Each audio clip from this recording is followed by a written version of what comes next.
Hi Muses. I wanted to come today and talk about all the stuff that's been happening, especially during this time of uncertainty, and that being an artist and being a muse and being a creative, we kind of thrive during this time of uncertainty in our work. I think that that's what we're really good at. But at the same time, I want to acknowledge that this is a time that's scary and uncertain and people are going crazy, and at the same time knowing that when I'm at my calmest and creative and with the full conviction of the things that I know, I show up best for my family, for my children, health, my own sanity, for the health of my creativity and what it means to be a muse. And so I just wanted to share these thoughts that have been going in my head that I know I wanted to share with the muses, with you guys in my community who, you know, might get really now, and logically so, and absolutely right, and definitely take precautions and be responsible. Things that I shouldn't have to say, but at the same time, I think in order to help us kind of come back to our anchors and our centers and what it means to be a creative and to be a muse and to still see the beauty and art and inspiration in the world.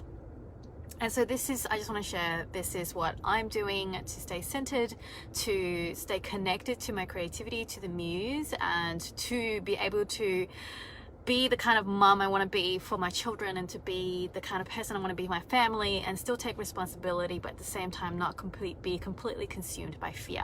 And so one of the first things that I'm doing, and I'm reminding myself, and it's a constant practice, because like my anxiety gets flared up during times of uncertainty like this, and I'm more like, I can easily fall for the whole panic buying and the news stuff. And so the first thing I'm doing, which is what I do normally anyway, but now it's a real practice, an intentional practice, and that is to create before I consume. And so I want to get into watching Netflix and binging on that, or get back into all the courses that I've bought that I haven't really like dived into and really get into the meat of it. And this is the time for that. This time of social distancing, which is not the best term, I think, but also a time of a lot of events being cancelled. I had artwork that was going to be hanging up for art fair, and that's been postponed, and it's just so many things where I'm so grateful that I had made the effort years ago to cultivate this connection online, to be able to have a community online, that my introverted self, I am thankful for her that she still knew and recognized that she wanted connection, but at the same time the in-person thing can be really intense. And during the season of having babies and all that kind of stuff, it can be really hard to get into in-person stuff. So I feel like I'm practiced in that area, and yet at the same time, this is the time when it's really quiet that you crave it, and you crave connection, and you crave things that can make you feel good. But just like in any part of your health, like especially if you're looking at physical health, when you're constantly consuming, you know, whether it's TV, Netflix, or food and chocolate and wine and all that kind of stuff, create before you consume. I think part of doing that means you are connecting to soul, to God, to your values, as opposed to reacting, and this idea of responding responsibly to what is happening versus reacting without any idea or anchoring or connecting back to who you want to be and who you love and what you want to kind of become and what you value.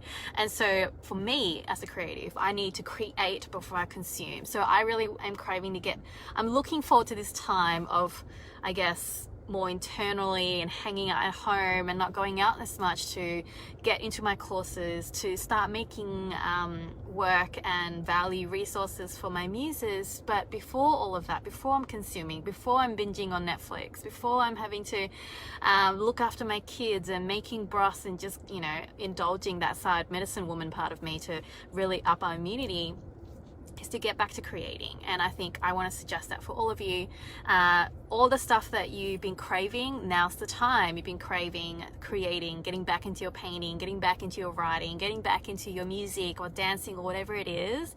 get back into that creating phase so that you connect. Your creativity and your spiritual practice can be one and the same, and it's a way of connecting back to who you are, to your soul, to the message, to knowing that you are loved, that you have this connection with the divine, that you understand there's a much bigger picture and power at play, and your creativity and your creative practice will help you with that. And as a creative and as a muse, that is your way to get centered before you're consuming the news, or even consuming learning materials or courses, or even watching my videos like this. I think creating first before you consume is a really great practice to get intentionally back into now.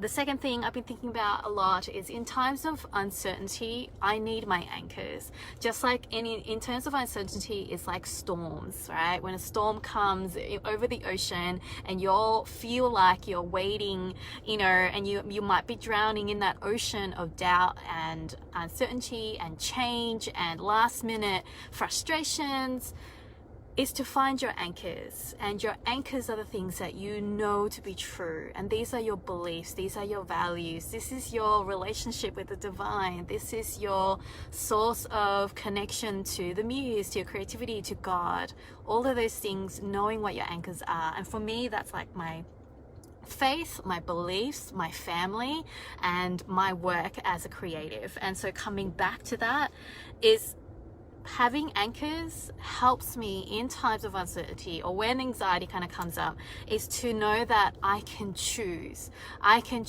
how I want to believe and be in this moment. I can choose what it is that I really know, and to come back to what I know to be true, which is that I am loved. I have God looking over me. I know that there's a much bigger picture and power at play. I know that my priority is my family and my work, and to be the best that I can be, both physically, mentally, soulfully, in my heart as well, so that I can be there if need be for my family, if they're going to be home, if there's going to be this period of quarantining at home, or whoever is not well, and to make sure our health, all that stuff, is to know what your anchors are in your life. And this means coming back sometimes to simple basics, like to your rituals that you used to have, to simple pleasures, to routines that you maybe have dropped along the way that might feel very throwaway, but these are the things to hold on to. Having your morning coffee and your journaling session. This is about choosing to be focused on love and kindness and patience, because whatever it is that you need in simple rituals during your day that brings you back to that. So for me, it's like my coffee and my journaling, or to make sure I get enough sleep so that I wake up more capable of being patient and less frustrated and less reactive to fear. This is the time to choose joy over fears and frustration, to choose courage instead of freaking out. It's the time to choose compassion over the frustration and the impatience of people being crazy and doing silly things, and things that I can understand when you're scared. You can react in that way, but as muses and as creators, and for you, if you're watching this, you have rituals and you have routines that you can go back into as your anchors to help you, bringing you back to being a person of love and light and patience and compassion, and to find the simple pleasures that you can hold on to when you're at home, and to notice the things that you are grateful for instead of things that are missing right now. And the third one is to keep your eyes on what it is that you know is true. So to keep your eyes on Jesus, right? To keep your eyes on love and light, to keep your eyes on ways that you can elevate your energy, whether it is playing simple games with your kids at home, to go back to puzzles, to not consuming junk food and alcohol to cushion yourself from that internal fear. Because not only is it like a physical health thing, because all of these things will help your immunity stay up, which is our responsibility now to try and keep our immunity up, but also to staying at this mental and energetic higher vibration, and being vibrant both in our thoughts and in our body and in our soul and in our work and in the way we show up, is a way to also keep our immunity up, but also to keep being the light and creativity and muse and the leader that you need to be for the world, which is why you're here, which is why you connect with creativity and art and beauty. And you know that those things are not just throwaway things now. They're not things that one day, maybe when you have the time and convenience to do. During times of uncertainty, this is the time to remember what is beautiful and what you do have, and to be grateful, and to remember the things that bring you this sense of love and connection and light to the world, to yourself, to your family, to God. And lastly is that instead of just thinking about all the things that we don't have, like we need to reduce, social distancing, but let's replace it with more connection. So yes, we need to distance ourselves socially and physically, but that means we can replace it with more like actually calling people and talking to people and, sending them messages and doing FaceTime and video conferencing. The technology that we have available, we don't do because we usually meet up. We can replace it. Instead of thinking about all the things that we're missing out on, like we can't go out to events and have entertainment in that way. No, it just means we can replace it with more things like connecting at home and really having deep one-on-one, eyeball-to-eyeball conversations, and to use your creativity in ways to build more connection and to bring more life, more kind of entertainment is really a way of not only elevating our mundane, but also to connect to creativity and to enjoy the mastery and the masterpieces that other people make, and to be inspired and to see worlds in different ways. And we can do that now, and use your creativity to think of ways that you can do that. So you can't go out to the parks as much, you can't go to big gatherings, but it means you can now have the time and the space to do all the things that you have been thinking, oh, one day when I have the time. Well, now you do have the time. Use your creativity in that way to come up with ways that you can replace things with more connection, more conversation, more effort, to find ways, and using the technology that we have available to us that we've been taking for granted, to connect, to socialize, to communicate, to have conversations, to just show compassion to each other. And I think this is a great time for that, without ignoring or suppressing the responsibility and the fears that people have. Genuinely, my heart goes out to those of us, and that those who are more vulnerable, both physically, but also those who are freaking out and fearing about the unknown and the uncertainty of jobs and health and their families, and especially those who are on the front lines.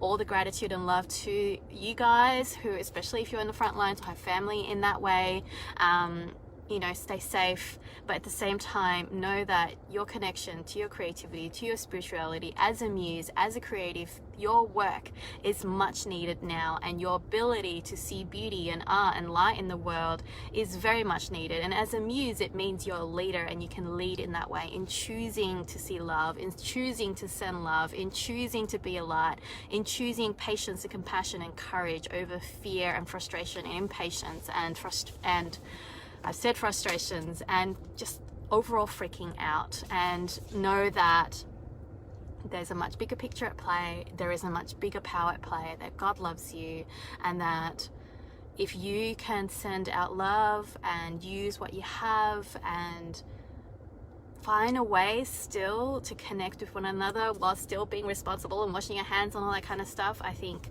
it's a great way. I know that I'm going back into my art. I'm creating a lot more art. I had work that was planned for in-person art fairs and things, and that's unfortunately not going ahead.